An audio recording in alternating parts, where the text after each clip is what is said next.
Agora, então, o pastor me deu luz verde. E como a gente fala, como missionário, a gente sonha missões, come missões, respira missões, dorme missões. E assim por diante. Então, eu sei que podia falar sobre muitos temas, mas hoje eu gostaria de falar sobre missões.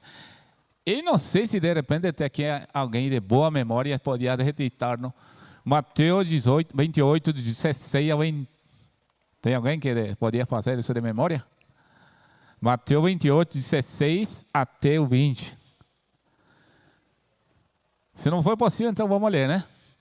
Muito bem. Aí o irmão colocou para a gente. Podemos ler todos juntos?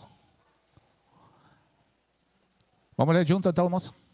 A partir do versículo 16 até o versículo 20. Vamos ler então. Se, porém, não te ouvir... Só um momentinho. 28, irmão. Como é... Não soa o Mateus 28. Aí sim. A partir do versículo 16. Mateus 28, versículo 16 até o 20. Aí está. Agora sim. Seguiram os 11 discípulos para a Galileia, para o monte que Jesus lhes designara. E quando viram, o adoraram, mas alguns duvidaram. Jesus, aproximando-se, falou-lhes, dizendo: toda autoridade me foi dada no céu e na terra. Ide, portanto, fazeis discípulos de todas as nações, batizando em nome do Pai, do Filho e do Espírito Santo, ensinando-os a guardar todas as coisas que vos tenho ordenado. E eis que estou convosco todos os dias até a consumação do século. Oremos, irmãos. Pai, nós te agradecemos por esse tempo tão precioso que o Senhor nos concedeu de estar à tua presença.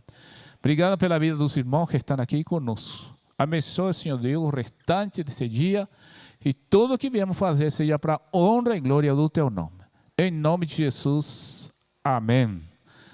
Muito bem, eu tenho uma frase aqui que eu trouxe de um menino, mas depois deixou de ser menino, John Wesley.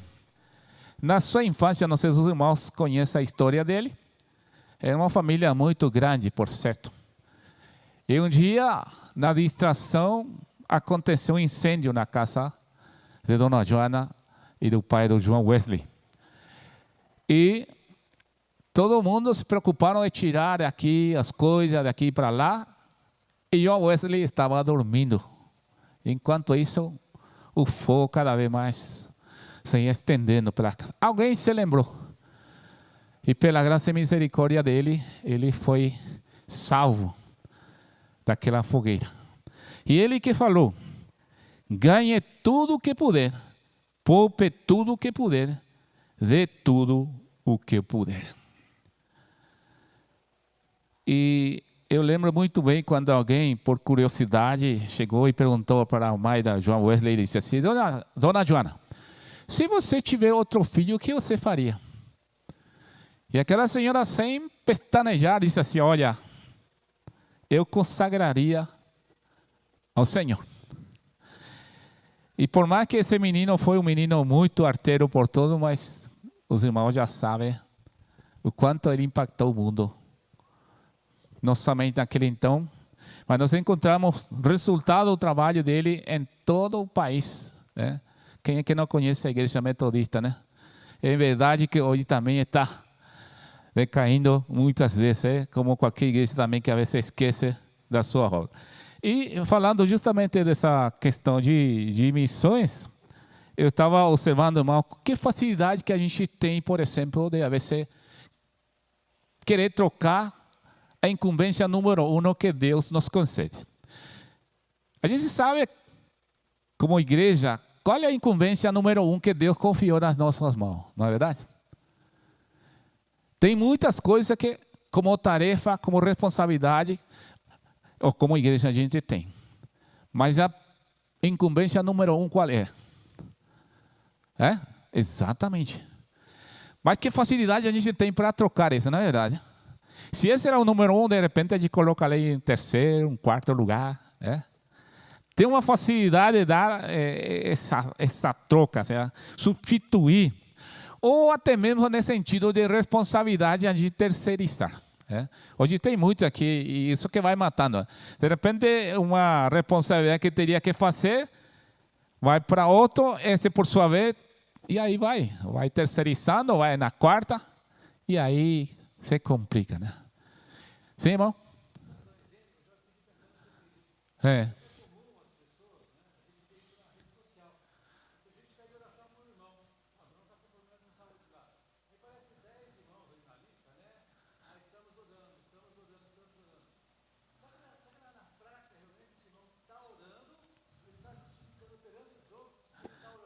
É verdade. Eu acho que eu deveria cantar aquela canção, a começar de mim, né? Muito bem, vejamos outra coisa muito interessante. E nem que pensar na distração, tem tantas coisas para distrair, não é verdade? Às vezes não é que nem a gente ignora a responsabilidade, mas tem tanta distração que a gente acaba se distraindo. Por exemplo, tanto aqui no mundo como mesmo assim na igreja também tem forma de distrair-nos, como por exemplo, e até mesmo também até que ponto estamos dispostos a pagar o preço. Qual é o preço de missões hoje? Nós sabemos que não é fácil, e eu fico muito feliz porque eu vejo que essa igreja está envolvendo em missões e vai crescendo. Eu fico feliz também quando de repente escuto igrejas assim que investem em questões de envio, de responsabilidade e até mesmo também na questão de, como se diz, na programação e na inversão. Falando em algum lugar, quando essa visão são ignorada, essa responsabilidade fica de lado, às vezes nem figura. Nós sabemos que cada igreja tem um projeto anual. Eu acredito, por exemplo, a Igreja Presbiteriana Maranata, quando projeta o projeto anual, aparecem missões, não é verdade? Lamentavelmente, em algum lugar não aparece. Não aparece. E se aparece, igual como aquela propaganda pequenininha para que ninguém lê. Não é verdade? A propaganda do cigarrilho, por exemplo. Cigarro, né? Bem grande aí, mas embaixo ninguém presta atenção. Mas quando se é prioridade, tinha que ser bem grande. Como disse a frase do menino, ganhe tudo, poupe, mas também dê tudo o que puder. É tão interessante observar, e eu lembro muito bem, esse assunto não é de agora, irmãos. Vejamos, por exemplo, o Antigo Testamento, na época do próprio Jeremias, quando Deus pediu para ele falar para as pessoas que têm temor de Deus. Porque ele estava deixando de lado, primeiro na vida, na prática e na obediência também. E no capítulo 6, versículo 16 de Jeremias, eu vou ler o seguinte: assim disse o Senhor, ponde-vos à margem do caminho e vede e perguntai pelas veredas antigas, qual é o bom caminho, andai por ele e acharei descanso para a vossa alma. Mas eles disseram, não andaremos. Às vezes a pessoa pode até não dizer de palavra, mas na prática está fazendo exatamente o mesmo. Se é que esse assunto, como disse, não é de agora. E ao ler esse texto tão bonito, né, diz assim, seguiram, eram 11 discípulos. Um já ficou por um caminho. Mas esses 11 discípulos seguiram com tanta dedicação e foram exatamente ao lugar, em obediência ao Senhor Jesus, o lugar onde o Senhor já tinha falado para ele. Eu quero que vocês vão nesse lugar. E permaneça assim como? A primeira coisa que nós não podemos negociar, sob hipótese alguma, é levar a oração, como diz assim. Não pedir a oração, como diz o irmão. É a começar de nós. Se queremos mudança, eu tenho que começar a orar. E aí, o versículo diz, os discípulos dirigiam a Galileia, no monte onde Jesus lhe havia ordenado. Qual foi a reação? Alguns lhe adoraram e outros duvidaram. Sempre vai haver pessoa que toma muito em sério, como outro que de repente se acha, quando sente que deveria assumir essa responsabilidade.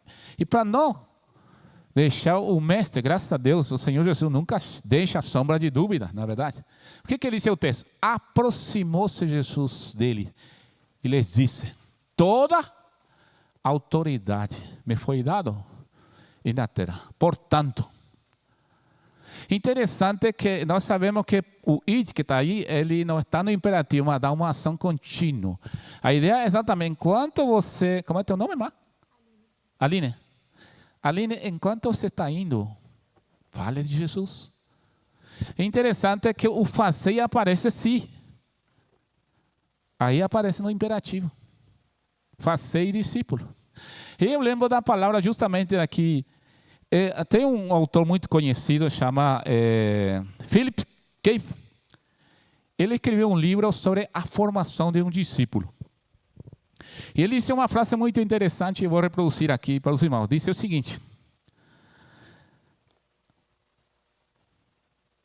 cada um ou cada membro recebe a ordem de ir e fazer discípulo. Este trabalho foi concedido a cada um de nós, membro do corpo de Cristo. Mas ele tampouco nega. Há certas pessoas que recebem um chamado para ser portador em outro lugar ou outro país. Porém, cada membro recebe a ordem de ir fazer discípulo. E quando a gente fala, essa responsabilidade recai sobre nós como igreja. E quando nós falamos de igreja, somos nós. Coloca seu nome em primeira pessoa singular. É você mesmo. Não tem outra alternativa. Essa responsabilidade, mesmo que os anjos queriam, mas não foi dado para ele. O Senhor disse: não, a Aline vai fazer isso. O irmão, a irmã vai fazer isso. É você que vai fazer, irmão. Eu não vou dar para os anjos, nem para... É cada um daqueles que confessaram a Cristo como Senhor e Salvador do mundo. Mas às vezes a gente entende e se inibe e quer passar essa responsabilidade. Por exemplo, vamos a um exemplo. Está aí as agências missionárias. Louvado seja o nome do Senhor.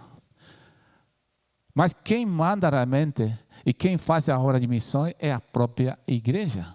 Nós podemos ver vários exemplos na Sagrada Escritura, da maneira como começou. Aqui era, segundo Lucas registra, era 11 pessoas. Depois daquele momento de oração, eles escolheram para substituir Judas. Matias foi escolhido.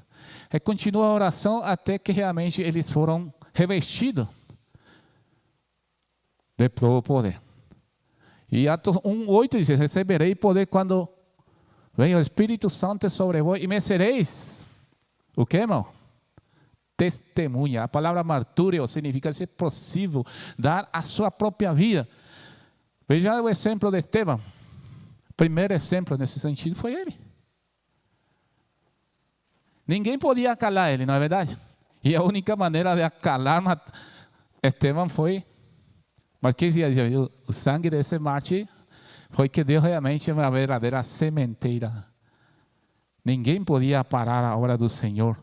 E por sobre todo, como eu falei, existe outra forma também de inibir. Bom, a SAF faz um bom trabalho. Vamos passar para a SAF, né? Ou a UMP, ou passamos, se não funciona a gente, então passamos para a sociedade interna. E assim por diante. Mas volta também, cada membro que professou a Cristo o nome do Senhor Salvador deve assumir essa responsabilidade. Então, bom, essa obra, essa missão foi dada para cada um de nós. E louvado seja o nome do Senhor. Eu fico pensando, mas que privilégio que o Senhor nos concedeu. Olha só, queria os anjos fazer esse trabalho. Não, negativo. É Ele mesmo que vão fazer. São os fracos, por mais fracos que se chamam, irmão, mas graças a Deus. E veja bem como funciona. Nesse interim, quando Paulo bem conheceu o Senhor, alguém se encarregou de Paulo. Você lembra quem é? Priscila e Áquila. Bernabé também. Paulo não é que já conhecia todas as coisas. Ele manejava bem na área de quando era fariseu, como ele mesmo testemunhou depois. Mas ele é um menino na fé, podíamos dizer. Foi crescendo. Logo passou na mão do Bernabé. Chegou o momento quem podia? Ninguém podia mais calar ele. Agora o que ele fez? Ele tomou Timóteo, discipulou Timóteo. Passou a mesma coordenada para ele e falou: Timóteo, agora você vai fazer a mesma hora com essas pessoas. Para que essas pessoas que você discipulou também façam o mesmo trabalho. E se você vê na prática funcionando, é o que acontece no livro de Atos. Não é verdade? Cada um vai trabalhar, vai minando. Por onde ele ia, vai minando. Não tem uma forma de crescer a igreja não ser justamente tomando em sério essa responsabilidade número 1 que o Senhor confiou nas nossas mãos. Então é tão interessante, meus irmãos, observar este. E hoje somos tentados. Eu vejo também que a dificuldade lá no Paraguai das pessoas. Eu gasto tempo trabalhando por as pessoas. E quando vejo, de repente, ele quer transferir, quer fazer a mesma coisa, passar para outro. Ou se inibir, ou simplesmente reduzir como se fosse para outra ocasião. Então, uma luta campal. Hoje nós temos luta nesse sentido. Parece como se não fosse para nós essa encomenda. E a encomenda é justamente para cada um de nós. Um reconhecimento, como diz o irmão, é gostoso pedir. Eu sei que a gente, por detrás de nós, temos muitas pessoas na retaguarda. E eu louvo a Deus por isso. É gostoso você se sentir respaldado. Mas o mais importante é a gente mesmo também adentrar na presença do Senhor, buscar mais uma vida de intimidade, escutar mais de perto a voz do Senhor e obedecê-la. Isso é muito interessante. Eu queria enfatizar uma coisa muito interessante, além de entender a nossa responsabilidade, também que não podemos, sob hipótese alguma, fugir ou inibir dessa responsabilidade. O que eu li para você no capítulo 6, versículo 16 do profeta Jeremias, foi um exemplo categórico, uma forma de inibição. E tão fácil inibir, tão fácil fugir de uma coisa que é nossa, não é verdade? Parece como se fosse realmente tomar conta de nós, um espírito assim de covardia, né? Mas pensemos em qualidade de privilégio. Que privilégio que o Senhor nos concedeu, irmãos. De ser não somente o portador como vaso de bênção, sino instrumento glorioso do Evangelho. Isso que nós somos, portador dessa graça. Porque é através da nossa instrumentalidade que as pessoas vão conhecer.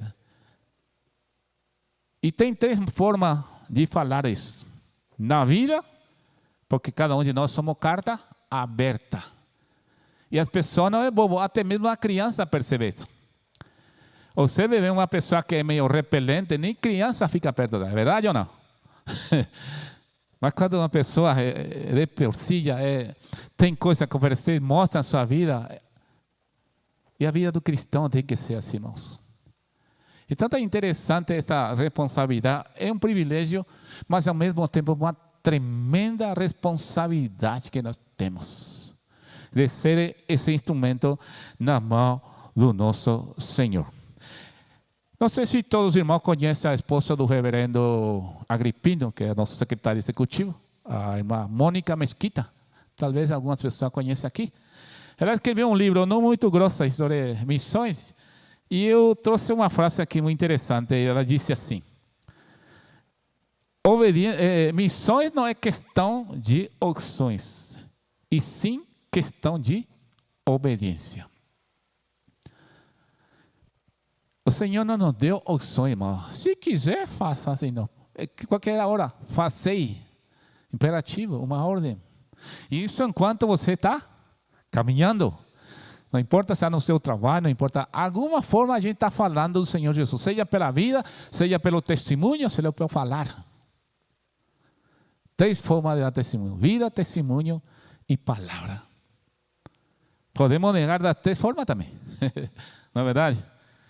E algo interessante observar aqui, né? Às vezes, como eu disse assim, a gente também não confia nas pessoas. O que mais eu desejo, por exemplo, é que as pessoas assumam e façam o mesmo. Mesmo que Paulo não mostrou aqui, né? Se Timóteo foi tão bem preparado, então ele faz um excelente trabalho. E essas pessoas que ele trabalhou, foi tão bem preparado, vai fazer um excelente trabalho, irmãos. E cada um de nós. Às vezes eu digo assim, as pessoas parecem que têm medo de ter o discípulo, porque discípulo é um aprendiz. E a pergunta que eu faço, o que ele vai aprender de você, de mim? Seja na minha forma de andar, na minha forma de falar, o que eu faço, o que eu não faço. E às vezes as pessoas que não vivem autêntico cristianismo, o evangelho, têm temor de ter o aprendiz por detrás. Por que ele vai aprender? Exatamente o nosso modo operandi. É como um filho. Não sei se os irmãos nunca ainda li esse livro. O filho é o discípulo da gente, seria, né? Os filhos se espelham em nós. Querendo ou nós somos modelo. Nós não temos o poder e a autoridade de transformar a vida do nosso filho, mas nós somos pessoas responsáveis de guiar e ensinar com a nossa forma de viver, de falar e de andar, com todas as nossas falhas, mas é nossa responsabilidade. Então, quando a gente toma um aprendiz, alguém para discipular, essa é uma tremenda responsabilidade. E interessante observar a vezes o seguinte: nós não temos que ter temor de delegar. Às vezes nós como pastor, me incluo eu como pastor, a gente apanhando, vamos aprendendo. No primeiro tempo achava que só nós podíamos fazer esse trabalho. Mas como disse o Dr. Philip Kay, cada membro pode fazer um discípulo. Pode instruir, pode guiar, pode tomar uma vida no aprendiz e ensinar exatamente o que a palavra do Senhor Jesus nos ensina. E às vezes a gente comete esse erro de não permitir que essas pessoas sejam um pai espiritual, de orientar alguém, de guiar, de instruir, porque é um bebê espiritual. Deus te pode usar para que o Espírito Santo transforme essa vida, porque nós não somos que transformamos a vida, mas somos um instrumento que levamos pelo Senhor Jesus, assim, de aqui em adiante. E às vezes a gente não transfere essa responsabilidade e o que passa? Acontece que nós acabamos levando sozinho, nos sobrecarregamos, nos frustramos e fazemos pouco. E se nós compartilhar, imagine, mas se nós tivesse pelo menos 50 membros e cada um fazendo o seu, que tremendo vai ser o impacto, não é verdade? Aí está o exemplo dos nossos irmãos. Por que crescia? O Senhor ia acrescentando. Não somos nós que acrescentamos. A cada dia o Senhor ia, que diz o texto? Acrescentando. Veja bem, de 11 foi para 120. De 120, depois da mensagem, foi para 3.000. De 3.000 foi depois para 5.000. E daí para frente já não se contava. Apenas Lucas dizia, e crescia a palavra e a igreja e o número dos discípulos não disse se sumava, multiplicava, irmãos.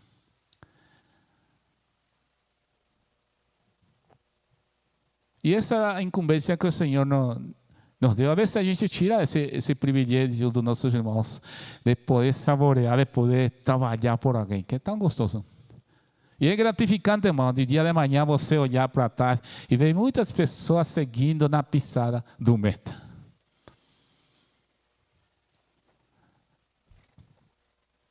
Só quantos minutos mais tem o pastor?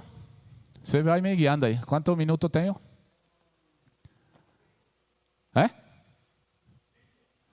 Eita, então tá. Tudo bem, muito bem. Alguém gostaria de falar aqui, irmão?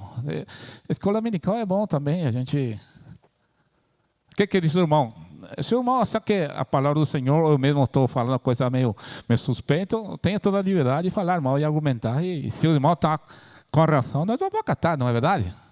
Contar que seja basado na palavra do Senhor. Quer falar alguma coisa, irmão? A irmã? A Aline está na ponta da língua. Quer falar uma coisa? Tem vezes que eu só fico fazendo perguntas e os alunos é que me ensinam. Se é que a escola dominical é gostoso, por isso que você pode participar. Irmão, quer falar uma coisa? Muito bem. E é tão interessante, justamente como eu falei, essa responsabilidade, evitar esse perigo. Porque há esse perigo de a gente tirar, ao mesmo tempo, o privilégio dessas pessoas, sentir o que é ter um discípulo, ser um espelho para essa pessoa, encaminhar, cuidar, até que ele chegue na idade da maturidade e essa pessoa fazer a mesma coisa. É o que a gente vê ao pé da letra acontecendo aí no Novo Testamento. E daí para frente, nós vemos vários exemplos nas igrejas. Veja o trabalho excelente que fez. O segundo que rompeu em obediência a este mandato foi Felipe. Quem era Felipe? Um dos diáconos. O primeiro diácono deu a vida, que é Estevão. Ninguém podia calar ele, né? Tanta sabedoria tinha, tanto conhecimento da palavra de Deus, que ninguém. E olha que naquele então tinha bons argumentadores assim. Pessoal preparado, mas não tinha argumento. E contra a palavra de Deus, nunca vai ter argumento sólido, irmãos. Porque a palavra de Deus prova de por si. E o demais, às vezes, é uma pura teoria, como diz assim, né? É tão importante, às vezes, outra tentação que às vezes a gente, não, esse irmão ainda não está preparado. Irmãos, conceda-lhe a graça de que essas pessoas trabalhem por alguém. É interessante que o trabalho, eu estava perguntando ao pastor Jonas, porque quando o trabalho é bom, assim como o trabalho é ruim também, as duas vão muito longe, não é verdade? É? Mas muitas vezes chega boa notícia. Uma que eu miro muito da igreja presbiteriana de Manaus é o trabalho evangelístico. E não é só numa esfera. Se olha o trabalho, por exemplo, na parte de ação social, é muito grande. Parece que atende 2.000 pessoas por mês. Isso só Ribeirinho. E depois o ministério durante a semana. Com justamente o trabalho, as pessoas vão ensinando uma pessoa, um grupo, para que ele venha crescer de tal maneira que no dia de amanhã ele está liderando outro grupo. Mas ao mesmo tempo tem uma comunhão muito preciosa. E a igreja mais grande que nós temos aqui no Brasil, 8.000 membros. Poderia até crescer mais. Mas a gente, a igreja presbiteriana, não tem essa costume, a não ser a igreja presbiteriana Coreia, que tem 25.000 ou 30.000 membros.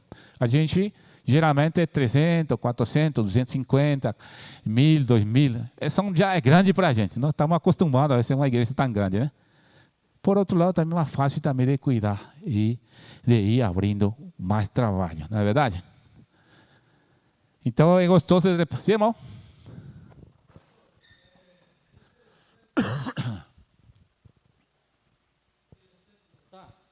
Que esse trabalho missionário, ele é contagiante.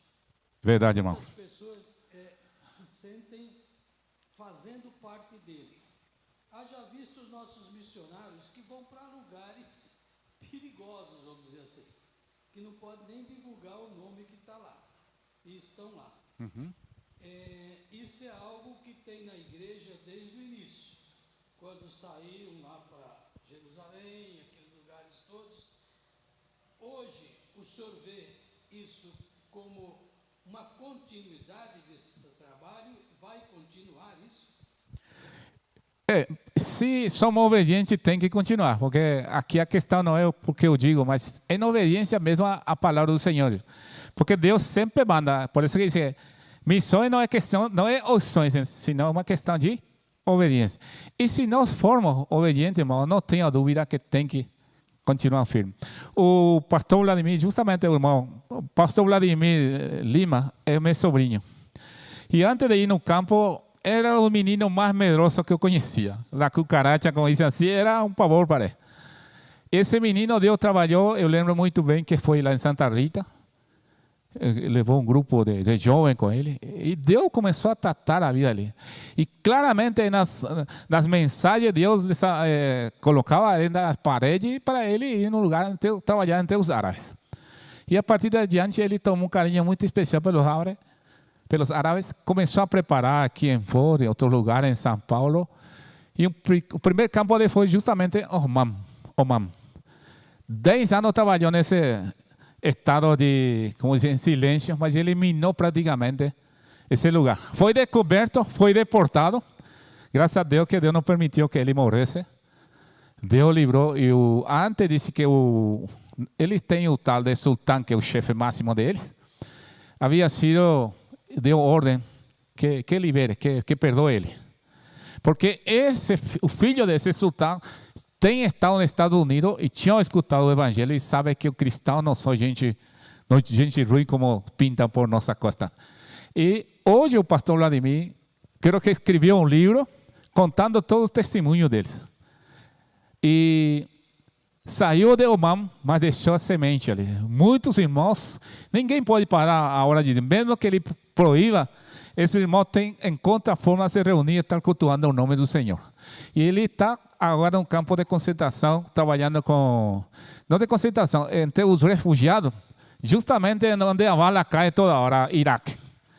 Está trabalhando com gente que foram expulsos do seu país, pessoa perigosa, por certo, utilizando a segunda profissão que ele tem, que é formador. Ele está usando escola para formação de atleta, ou seja, que utilizando o futebol como uma isca. Mas por detrás destes adolescentes que vêm, escutam a palavra do Senhor. Ali tem um pouco mais de liberdade e as pessoas estão sendo evangelizadas. Então, é um trabalho difícil, pressuposto alto, perigoso, mas em obediência à palavra do Senhor, está semeando a palavra do Senhor. E é fato, irmão, que o irmão falou, contagia. Eu lembro aqui a palavra do doutor, há pouco tempo faleceu, o francês, se não me falhar a memória, se me foi o nome dele, mas ele disse assim, toda vez que eu sinto a necessidade de tomar esse impulso de voltar a curar, volta ao século XVI, XVII e XVIII, observando a vida destes grandes homens de Deus, como George Whitefield, George Miller, toda essa gente que deram a sua vida, que pregaram a palavra do Senhor, e eu fico outra vez anestesiado para seguir fazendo a obra. Até hoje nós temos pessoas nas igrejas que fazem isso. A nossa igreja, o senhor sabe muito bem disso, é uma igreja missionária. Ela tem é verdade. pessoas que estão lá, né? E a gente vê as pessoas fazerem isso com dedicação, com amor, com carinho, né? É verdade, irmão. Esse realmente é muito bom. Algo muito interessante também. Agora, quando falamos de missões, como disse assim, não somente temos essa disposição de obedecer, de fazer o trabalho, mas também tem a incumbência de... Em síntese, seria uma inversão que eu chamaria de inversão pesada, né? Um investimento pesado. Missões implica. E quando a gente fala em investimento pesado, nós estamos referindo, em primeiro lugar, em moeda, em pessoas. Observemos, por exemplo, a igreja de Antioquia, que por primeira vez aí foi conhecida no capítulo 11 como cristão. E essa igreja realmente praticamente foi o PC de onde Paulo começou, e daí saindo para tudo quanto é lado. O que fez a igreja?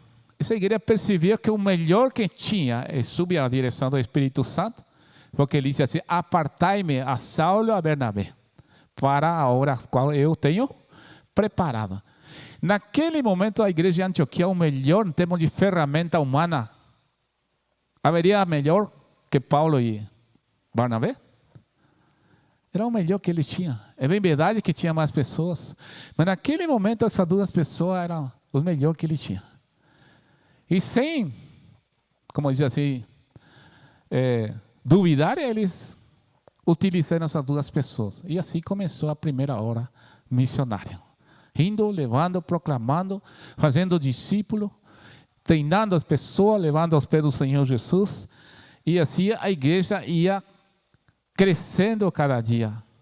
Essa responsabilidade. Alguém explicou uma vez que quando você, o presbitério ou a igreja, impõe a mão sobre essas pessoas, está dizendo, primeiro, você tem a mesma autoridade que nós que estamos aqui para levar o evangelho. Segundo, você tem a capacidade para fazer esse trabalho. E terceiro, nós somos responsáveis tal qual por você, mesmo apesar da distância. Então, meus irmãos, é tremenda responsabilidade quando a gente manda alguém, porque implica um compromisso, implica uma responsabilidade e, por sobretudo, realmente também implica em inversão. Algo muito interessante aqui, depois, por suposto, que vem também Em segundo lugar, com respeito a recursos, né? E nesse sentido, eu louvo a Deus porque nós encontramos várias igrejas que agora se despertam e começam a crescer. Como eu falei, assim como também encontramos igrejas onde nem figura investimento em missões. E uma igreja missionária, a diferença que tem é que pode sair pastor, entrar pastor, mas ela sigue sendo uma igreja missionária. Bem como falou, irmão. E vai mandando, vai mandar. E tem lugar que você chega, saiu o pastor, ninguém mais se lembra de missões, nem muito menos missionário. Então, quando a igreja é missionária, graças a Deus, já é uma tremenda bênção.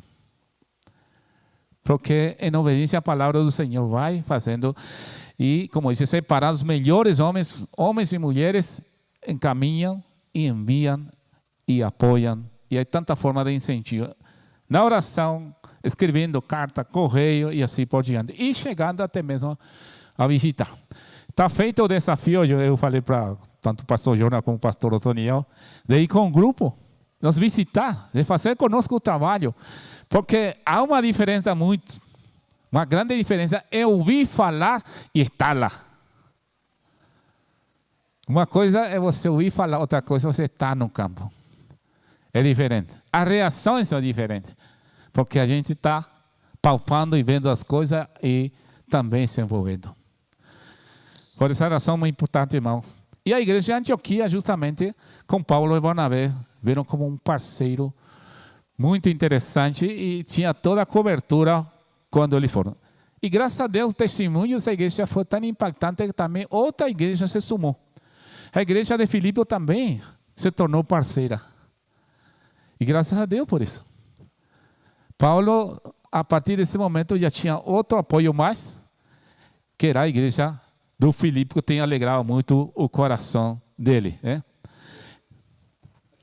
Sim. Só um pouquinho aqui. Falando desse projeto que o reverendo Lohan está falando, a gente ir lá, nosso projeto para esse ano, aqui na Maranata, nós temos um... Permisso, tá? Fica à vontade. Nós temos um treinamento sobre evangelismo. Você sabe evangelizar? Olha, é uma das coisas muito simples, mas muito complexa, muito difícil. Evangelizar. Porque a gente só escuta, aceita Jesus para você morar no céu. E só isso. Ou o que a gente sabe fazer algumas vezes vamos lá na minha igreja? Meu pastor prega bem e tal, ele é bonitão, charmoso, né? Coisas, brincadeira, né? Mas assim, vamos lá na igreja e tal. E o louvor é gostoso, tem um momento bom para encher o coração e tal. Mas evangelizar. Então, nossa equipe pastoral está preparando material esse ano. Nós vamos começar, bem provável, em março, uma classe que vai ter uns 10 encontros, mais ou menos, ensinando a evangelizar. E no final, a gente já vai estar com um projeto que esses que fizeram essa classe, o projeto é de fazer uma viagem missionária. E aí nós estamos pensando lá no Paraguai. E já descobrimos que tem um ônibus que sai daqui de São Paulo que vai para lá, para Assunção. Já até custa uma passagem, R$370, se eu não me engano. R$370 para ir. Se quiser uma passagem só de ida, tem guarida lá, não tem guarida lá? Com uma passagem só de ida por irmão? Tem? Tem espaço lá para ficar? Para ficar? Sim. Tem, tá vendo? A gente, a escola, a gente não utiliza todo o prédio, a gente utiliza até o segundo, tem um piso só destinado para esse fim. Pronto. E já vamos comprando colchões assim. Mas eu só vou permitir que eles vão se eles voltarem, ok? Isso é verdade. Condicional já, né? Condicional da volta. Mas o projeto nosso, esse ano, é de ter uma viagem missionária. Haja visto que nós aqui na igreja, a equipe pastoral, está com o evangelismo esse ano. Antes era a nossa irmã Denise, fez um trabalho bacana, Denise Mansi, Mas a Denise Manso foi locada em missões também, junto com a Denise Garcia, minha esposa. Então a Denise Manso foi locada para missões, que é o contato com os missionários. E a equipe pastoral foi feito o processo de evangelismo, de ensinar a igreja a evangelizar e fazer evangelismo, seja local ou fora. Então, já vai pensando nisso. A gente já vai dar uma data do início do projeto de ensinar na classe de evangelização, e vamos dar a data provável, tá?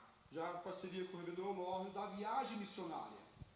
Então, para você tentar, quem trabalha, tentar equalizar as férias, de repente, tentar dar uma acertada aí, quem pode ficar, né, lá na casa, os filhos ficar na casa dos avós, né, quase não iam gostar, os filhos ficar na casa da avó, né? Imagina, né? Que tristeza, filho ficar na casa da avó, né? Dos avós. Então, de ter de local, alguma coisa, de pegar férias, alguma coisa assim, de serviço, para ir, porque é uma viagem de uma semana, entendeu? Então, você que é aposentado, você que já não tem mais filho para cuidar, já tá de boa, tá tranquilo, né? Poxa, seria tão legal, né, reverendo? Prazer para nós. Tão bacana a gente fazer uma viagem missionária, de aquecer o coração com missões, de ter esse processo de ir, de conhecer o campo missionário, de pisar numa terra missionária lá. Nós aqui, nosso presbitério são 12 igrejas, nós temos 6 congregações aqui no nosso presbitério. O presbitério de todo o Paraguai são 5 igrejas. 5 igrejas? 3 igrejas formadas e... 3 igrejas formadas. 4 e ou 5 congregações. Né? 5 congregações. Então, se você somar tudo, vai dar 8.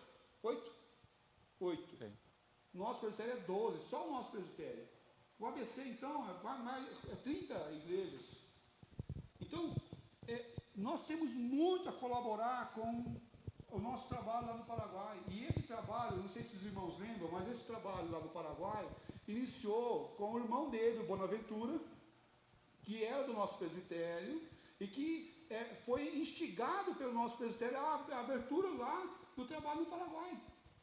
Nosso presbitério tem responsabilidade com esse trabalho lá no Paraguai. É uma responsabilidade maior ainda, porque você só não cria o filho, criei o filho, agora aprendeu a andar, agora você se vira aí, você vai andar sozinho. É isso? Não pode ser assim. Pai é pai para sempre. Então a igreja lá está precisando, precisa de recursos para construção, precisa de pessoas, porque dinheiro a gente coloca a mão no bolso, fala assim, eu vou dar uma oferta lá, tem lá um dinheiro de 50 mil parado lá, sem utilidade, então vai dar uma oferta lá, já vai... Mas e pessoas? Onde a gente compra pessoas? Eu não sei onde a gente compra pessoas. Tem lugar para comprar pessoas? Não tem. Líderes formados, maduros, crentes de verdade, não compra. Presbítero Ronaldo, não compra pessoas. A gente não compra pessoas. Nosso maior capital não é construção, é pessoas. As pessoas são os mais importantes. E aqui só existe por causa de pessoas, porque Jesus morreu por pessoas, não por parentes. Mas as pessoas se locam nesses lugares, ok? As pessoas ficam nesses lugares, elas cultuam nesses lugares. Então a construção também é importante, mas não é a base. Mas aí vem aqui um reforço pastoral para a nossa igreja. Eu gostaria muito de ter um grupo aí de uns 10, tá bom? Sem problema. Sem problema? De uns 10, comprando a passagemzinha aí. De repente a gente pega até 2, 6 carros, a gente vai de carro também, não tem problema não, pode. Dá para ir de carro, dá? Tá? Pronto, vamos de carro também, se for o caso. Que a gente para naquela churrascaria lá, Filipete, né? Come aquele churrasquinho, né? Olha que da hora, hein? Né? Aí depois dá aquele sono, né? Olha, gente, seria um tempo de estreitamento de amizade nosso, um tempo de a igreja levantar comissões. Mas o pastor não tem dinheiro. Alguém falou de dinheiro aqui, dificuldade com dinheiro? Ninguém falou. Se você não tiver dinheiro, mas você tiver disposição para isso, se você fizer o processo de evangelismo, dinheiro não vai faltar. Porque quem é dono do ouro da prata? Quem que é dono do ouro da prata? É o Senhor nosso Deus. Então fala, pastor, o senhor vai? Eu vou. Eu quero ir. Eu quero ir em nome de Jesus. Quero ir porque quero estar junto, quero pisar naquela terra, quero abençoar aquela terra. E isso é ser uma igreja missionária. Não é só mandar dinheiro. mandar dinheiro, ou uma oração ou outra. Mas a igreja missionária é aquela que também faz missões, do pisar na terra. Então, graças a Deus, nós temos pessoas que estão indo, tem a nossa irmã Denise, o Paulo, que vão, que pisam na terra. Mas será que é só eles? Será que a gente não pode fazer um pouquinho mais também? Eu acho que a gente pode, tem muito o que fazer. E graças a Deus por isso, que Ele nos levanta para fazer essa obra maravilhosa e tem usado essa bênção aqui. Pastor, 5 minutos. Amém. Obrigado, gente. Eu fico feliz quando alguém se dispõe a ir nos visitar, porque como falei, que diferente é quando as pessoas estão lá. E o povo recebe com muito amor e carinho. E eu sempre digo, a gente tem que começar a comprar colchão para deixar na expectativa os irmãos que vêm falar, tem lugar, pode ir. Algo muito interessante que eu falei, a igreja, a filha da igreja presbiteriana de Vitória, onde está o reverendo Hernandes, uma das filhas, que é a Mata da Praia, e começou justamente assim, pessoas se reunindo, e depois a hora Deus abençoando, evangelizando, cresceu essa obra. E em 1988, creio que eles começaram como irmãos, mas depois a Igreja Unida de São Paulo queria com alguém que trabalhasse em Assunção e houve uma mudança. Então eu passei a pertencer à Igreja de Vitória e meu irmão aqui na Unida. Por questão de lugar não tem problema, o importante é a parceria. E começou com a gente. Eles foram um grupo muito grande, eu não tinha de como receber, era um paradiso, eu não sei quantas pessoas, falei, mas não tem condição. Aí eles viraram ali, alguns dormiram na casa, outro. Era em janeiro também, o mês mais quente aí, sofreram, mas foram aí. E foi um tempo muito, muito apropriado, que nos animou bastante. E daí para frente começaram a crescer. E resumindo a história, hoje eles têm 43 missionários. A maior parte é fora do Brasil. E faz também trabalho de parceria com outra igreja e presbitério, e continua na plantação da igreja. Um dia eu perguntei para o pastor, como é que você faz para sustentar tantas pessoas? E o pastor disse assim, se tem o chamado, o Senhor se encarrega de suprir a necessidade. Nunca faltou recursos, nunca faltou. E Deus tem abençoado muito, e tem... A igreja que é realmente missionária, Deus abençoa e o recurso, não somente em termos de monetário, mas também de homens e mulheres, Deus vai levantando. E por essa razão que a gente agradece ao Senhor. Eu estava me lembrando como surgiu, eu tenho aqui um exemplo do George Weber, é o nome dele. Talvez soa no teu ouvido, George Weber. Este era um menino que começou vendendo livros. Primeiro vendendo livros seculares. Depois, na sua adolescência, ele começou a vender extintores para fogo. Em meio a tudo isso, Deus tratou a vida dele. E um dia ele falou, agora, eu não posso vender mais isso aí. Eu vou começar a vender a palavra de Deus. E ele começou a trabalhar, então, levando a Bíblia e alguns livros, vendendo assim, e Deus vai tratando a vida dele. E um dia ele falou assim, eu posso levar luz para outras pessoas. Aí nasceu a frase, levando luz. Que mais adiante, para quem não conhece, foi o fundador da AOM, a maior agência missionária conhecida já na atualidade, que tem vários tipos de ministério, como por exemplo, falando do logo, que muitas vezes chega na praia do Espírito Santo, logo 1. Não sei se todos sabem que o primeiro logo que tinha, o barco tinha se afundado, mas Deus levantou outro. Agora ele tem o Lodo Hope, um barco muito mais grande. E mais de 100 nações foram atendidas através desse ministério, né? E muito outro ministério tem surgido. Ele diz assim, como é que Deus pode trazer uma criança, um adolescente, sacar e colocar realmente para ser um instrumento tão grande? E hoje por hoje você falou da OM. Nós, graças a Deus, estamos em 42 países, a PMT, pela graça e misericórdia do Senhor. São mais de 300 missionários e cada dia se estão levantando pessoas dispostas a ir. Esta semana mesmo vão indo pessoas. E dentro do Brasil, pessoas trabalhando entre os quilombolas, por exemplo. Eu fiquei muito feliz de saber que umas pessoas missionárias se levantam para trabalhar entre os quilombolas no setor de Ubatuba, por exemplo. Tem 4 lugares onde estão os quilombolas que precisam do evangelho. Outra missionária viúva que estava no Paraguai, perdeu um companheiro, está trabalhando entre os quilombolas lá no norte, perto de Recife. Fora do que está indo em outro país, como Itália e outros lugares. Então, meus irmãos, se há disposição de coração e obediência à palavra do Senhor, não faltará recurso humano, não faltará também recurso financeiro, porque Deus honra. Lembre-se, missões não é uma questão de unção, é uma questão de obediência. E se a igreja deixa de ser missionária, é como uma igreja que não tem criança. Eu fico feliz aqui porque eu tenho muitas crianças. Louvado seja o nome do Senhor. Uma igreja que não dá atenção às crianças e que não ama as crianças, irmão, está declarando a sua própria morte. Isso já aconteceu na Europa, cujo templo tem que ser vendido para os muçulmanos. Mas não acontece onde as crianças são instruídas no caminho do Senhor, porque são os nossos discípulos no dia de amanhã. Portanto, uma igreja que ama a missão, que se involucra em missão e que é obediente ao ídolo do Senhor e principalmente no fazer discípulo, pode ter a certeza, sempre haverá suficiente recurso e abundante homens e mulheres para servir ao Senhor. Que o Senhor nos abençoe, irmãos. Primeiro, lembre-se, é tua responsabilidade.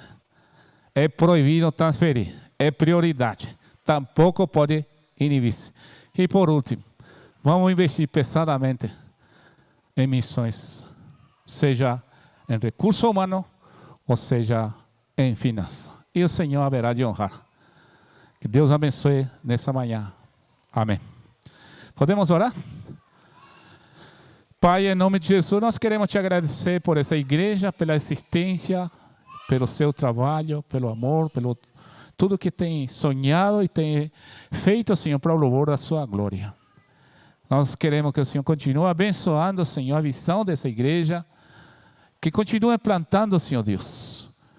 Desde já esse projeto, Senhor, que está surgindo, que o Senhor abençoe, Senhor, tanto na preparação e no dia que eles devem estar com a gente, será motivo de grande alegria para nós, Senhor Deus. Nós reconhecemos que somos fruto de missões e será um motivo de muita alegria seguir, Senhor Deus, nessa obra, servindo ao Senhor e recebendo ainda os irmãos, que com certeza vão honrar o teu nome ali nesse lugar. Receba a nossa gratidão por esse tempo precioso e aplique em nosso coração a tua palavra, Senhor. Que enquanto estamos indo, Senhor, façamos discípulos ao louvor e o crescimento, para o louvor da tua glória e para o crescimento da tua obra. Em nome do Senhor Jesus, aquele que nos encomendou, é que oramos e agradecemos. Amém e amém. Deus abençoe, irmão. Foi um prazer por estar junto.